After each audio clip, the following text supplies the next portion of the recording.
أعوذ بالله من الشيطان الرجيم بسم الله الرحمن الرحيم الحمد لله رب العالمين بارئ الخلائق أجمعين والصلاة والسلام على أشرف الأنبياء والمرسلين سيدنا ونبينا أبي القاسم محمد اللهم صل على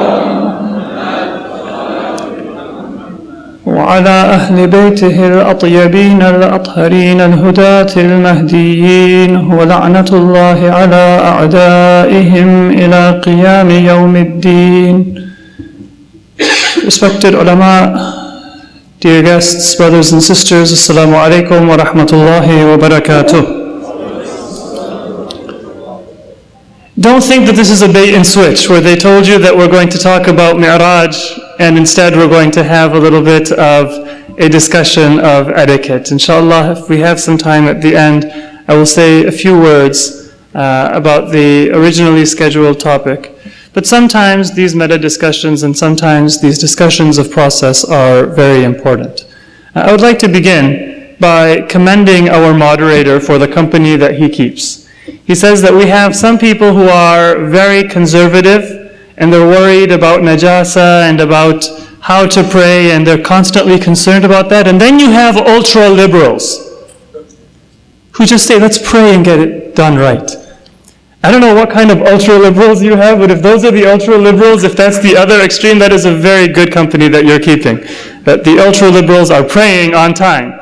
And maybe they're not waswasi about najasa and tahara. So, sallu ala Muhammad wa ali Muhammad. Do introduce me to your friends, inshallah. The ultra-liberal ones. So what I wanted to begin with is a little bit of a look at how we as a community should approach our study of Islam. People come to a conference like this, people come to a masjid, people come to an Islamic environment for many different reasons. And all of those reasons are valid and they are mutually complementary and harmonious. One is to reinforce and strengthen and deepen our identity, to remind ourselves of things that we know and that we believe, and to affirm that commitment. One is to learn new things that we didn't have any prior familiarity with, and we may not have a strong opinion about one way or another. I'm learning something that I was kind of either neutral about or unfamiliar with from before. Another purpose is for us to challenge some of our assumptions. There is an impression that some of us have about Islam, that Islam is just everything that is good or that is beautiful, and it's a kind of fluffy, sort of a cloudy impression of Islam, and it fits whatever personality or whatever circle of friends or whatever subculture or culture you have. And Islam is something that is a representation of all that is good and all that is beautiful. But the beauty of it is that it is uplifting. It challenges us, it deepens us. Not just that it reinforces the culture and the assumptions that we have had from before. So now how do we combine all of those different goals? We have to strengthen, we have to reinforce, we have to learn, and we have to challenge. And we have to do so in a way that meets the needs of not just ourselves, but the entirety of our community. So what becomes important is for us to understand the manner of discourse that we as communities want to develop and that we want to ensure that we can enforce. The second thing that we want to make sure we have is empathy.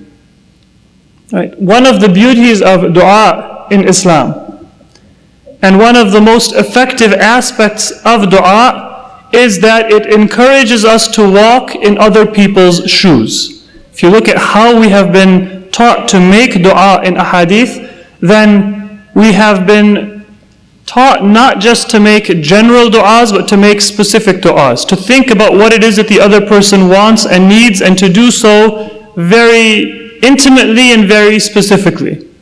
To develop an understanding of people who, I might have kids and I come to this conference so my kids are Muslim, but somebody else may have other intellectual or personal or spiritual concerns. Can I understand and can I develop that empathy? So I'll just say that and leave that, but I want to come back to that first point of the manner of discourse. If you look at conferences that Muslims conduct in America, it's not just Shi'i Muslims who, alhamdulillah, have numerous opportunities to come together with one another. And if you look at those Muslim conferences, some of you may attend, perhaps even more so than I do, one message that you'll commonly find is, and maybe you've heard this message sometimes from some institutions and at some conferences, that America is the new Medina. This is the place where that constitution the Prophet made with the people of Medina is best represented.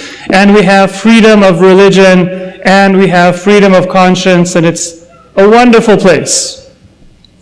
And that is sometimes a message that you will find given. And then within those communities, sometimes it is that message that can plant the seeds of alienation and even extremism. Because many people will say, really? So you're going to ignore the other side of the equation, the incarceration, the structural violence, and all of those other problems?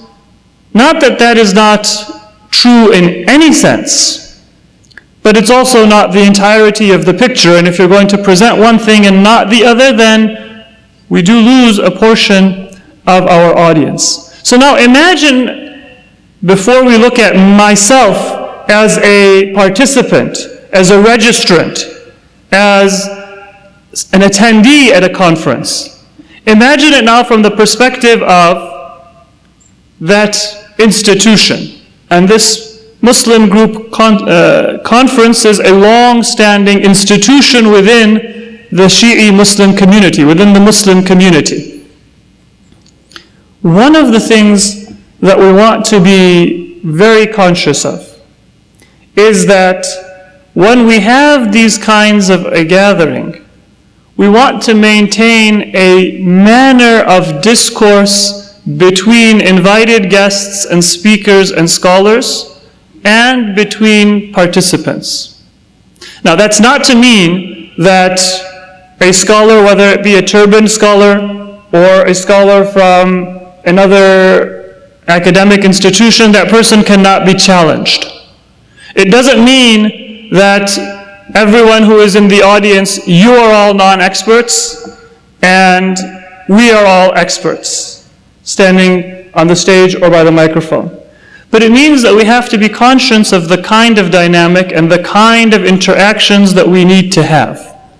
Let me give you a couple examples. I won't name the professor because I don't know if he would want to be named, but there was a Christian professor who went to a Muslim country, and much of his scholarly research is devoted to undoing some of the negative narratives that are prevalent sometimes in academic discourse and sometimes in popular culture about Islamic intellectual history and about Islamic, I'll leave it general.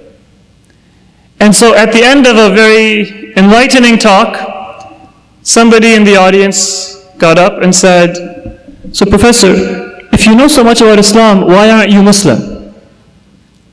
And how often is that going to be done in our Muslim gatherings?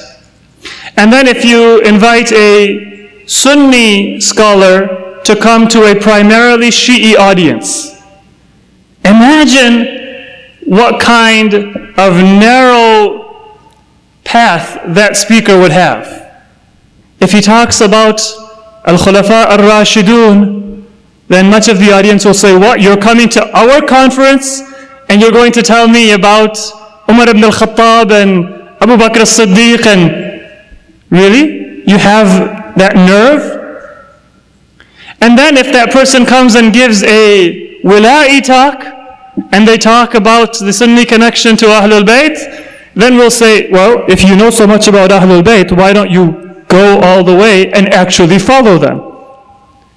And so we have a very difficult type of an environment with non-Muslims, with Muslims who are perhaps members of another community or another tradition. And the way that we need to move past some of that difficulty is to recognize that there will be issues that different members of our audience, different members of even our scholarly community will approach in different ways. There will be different approaches and there will be different opinions on substance. But we want to make sure that in our interactions we do so in a respectful way. Atheists would come to Imam Ja'far as-Sadiq in tawaf, and they would rub shoulders and bump into the Imam and speak rudely. Now this is at the time of Hajj, in a moment of Ihram. It is in front of the Kaaba. The Imam is engaged in ibadah. The person is an atheist. And the Imam responds in not a rude way, that this is beyond the pale, but in a way that is able to move the discourse and say that we will talk after I finish my tawaf. This is not the moment for it. Sometimes you use a level of discourse to get a certain result. And that's the responsibility of each and every one of us. If I'm a listener, if I am a participant, a questioner, a speaker, all of us have that collective responsibility. So now I want to, Shaykh Ridwan actually, when he spoke about the approach of the scholar, that is also the approach that a student and a person who is learning should take. But what I want us to be able to try to do is for every one of us to understand that Islam, if it is going to be something that moves us in a certain direction, is to be approached with humility. All of us, we have certain assumptions. They come from our culture and from our family and from society at large. And we don't want Islam just to be that wrapping paper that we put on top of that gift. We want it to be something that can deepen and that can give us a better understanding of how we are to respond and interact with our received assumptions and culture. And so when we find something that is new or that is challenging, we don't have to accept it right away. We don't have to agree to it. But we have to be able to entertain it and to think about it and have a basis for being able to eventually reach a conclusion or a decision. And the ahadith of Ahlul Bayt alayhimus salatu wassalam are very clear that that is the nature of what separates iman from kufr. كل شيء يجره الإقرار والتسليم فهو الإيمان وكل شيء يجره الإنكار والجحود فهو الكفر. In the words of our sixth Imam, Imam Ja'far as-Sadiq, everything that comes with accepting and being submissive to the truth as you discover it and as it is disclosed to you, that is iman.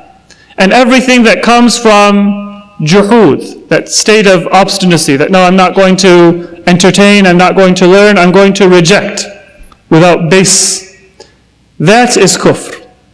We have a hadith that say that if people, when they were confronted with something that they don't know, if they were to pause and say, I don't know, I have to study, then that is something that will be a matter that will not remove them from Iman. But people become kafir because we are very quick to reject things.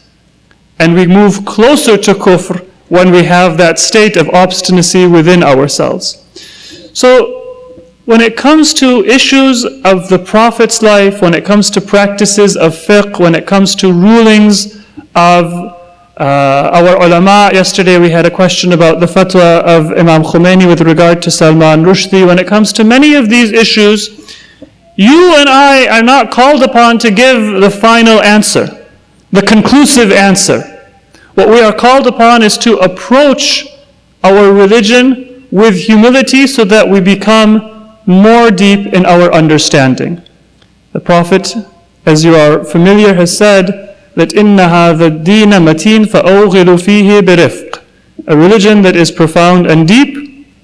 Don't think that one lifetime of study, don't think that one conference or one sort of evening of sincerity is going to be enough for me to have conclusive and authoritative opinions about it. And if all of us can do that, then we will be able to interact in a positive way. Now, if there are things that we believe are important to be disclosed, we need to find constructive ways to convey our feedback, our criticisms, our suggestions in such a way that we build stronger institutions. I want to say just one word about Mi'raj as well. That was the original topic. And it is related to the understanding that we have of the deepening of religion.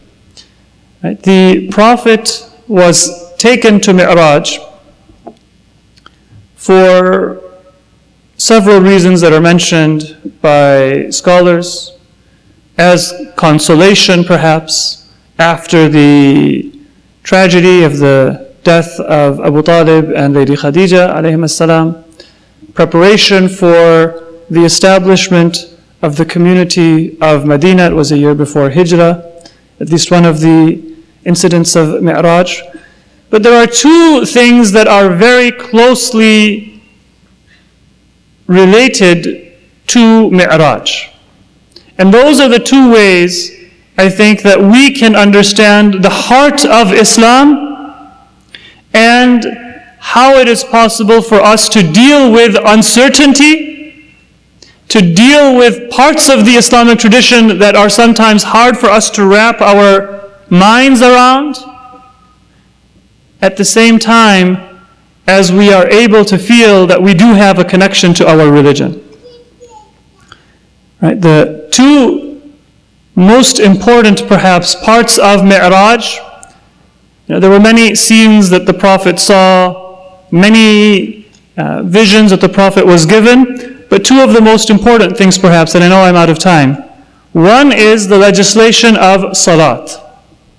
That was something that Mi'raj is closely affiliated with. It was the adhan and it was the final manner of Salat that was a gift given to the Prophet. And the other is in a hadith from our sixth Imam, Imam Ja'far Sadiq alayhi salatu wassalam. It's in Al-Kafi, that when the Prophet came closest to the divine emanation, very closest to the Prophet went, where Jibreel says that this is somewhere that no one has gone before. And then Allah called to the Prophet at that most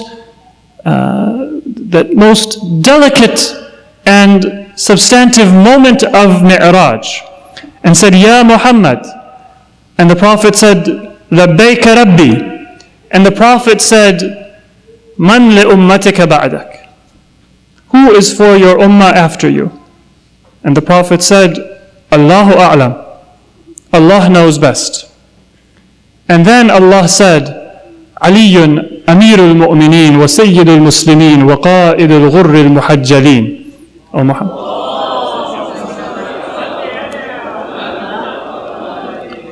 That it is your successor, the commander of the faithful, the Lord of the believers, and the standard bearer of the noble ones on the Day of Judgment.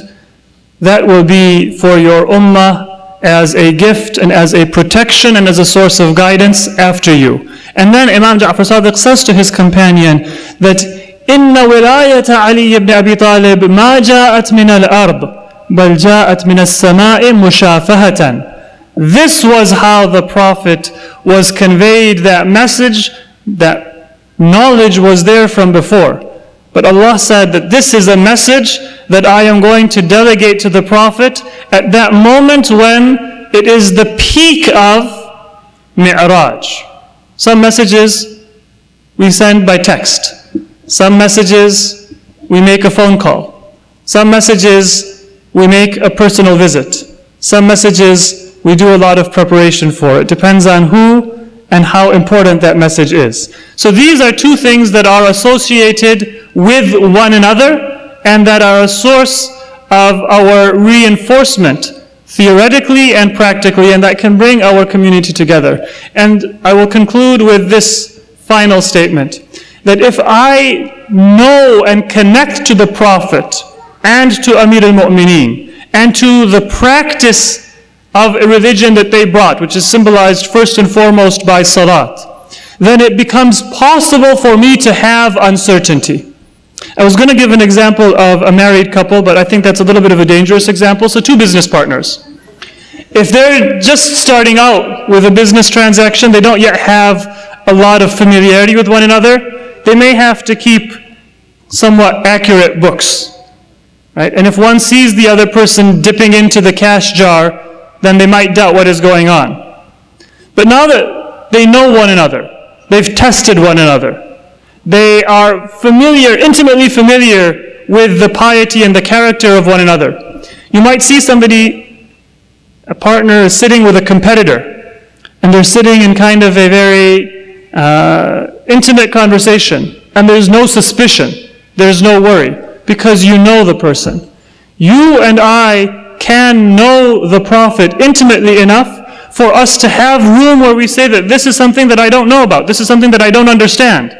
But because we have a connection to the Prophet, and that connection will come through our practice and through our connection to the progeny of the Prophet, we don't have to then know every detail or reject things that are unfamiliar. It will become easier for us to be able to navigate those challenges and get momentum that takes us towards a deeper understanding of our religion. So I pray that for all of us, we have that humility and we have that appreciation for the challenge that the organizers of a conference and the participants of a conference and the guests of a conference, in whatever capacity they may be, have in trying to meet the different needs that people bring to these kinds of sessions. We pray to Allah subhanahu wa ta'ala for the tawfiq of all who have given their sincerity and their efforts. They do so not for recognition or not for profit, but in order to be able to move towards Allah and help others move towards Allah. And if we have criticisms and suggestions, I pray that we are able to see how it is, in light of some of the things that have been discussed, how it is that we can convey those so that they are useful to ourselves, to others, and to the institutions that we need and that we benefit from so greatly within our communities. Wassalamu alaikum wa rahmatullahi wa barakatuh.